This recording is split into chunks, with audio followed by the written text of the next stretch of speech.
કહો કે તારે ગોળ કરે ગોળ તો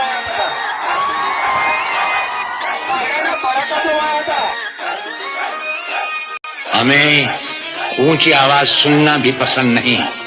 हमारे सामने जो ऊंची आवाज में बोलता है उसकी आवाज हमेशा हमेशा के लिए बंद कर दी जाती है।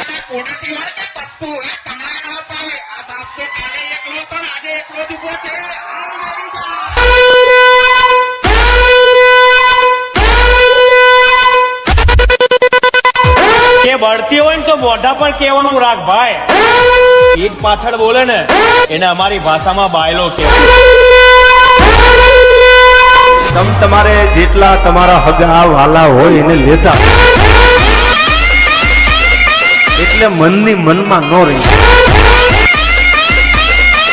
કહી દેવાનું વિરોધ કોનો થાય? જેનું પનું માર્કેટમાં હાલી ગયેલું હોય ને એનો જ વિરોધ થાય, બાકી માય કાંગલાના વિરોધ ન હોય ભલા માણસ।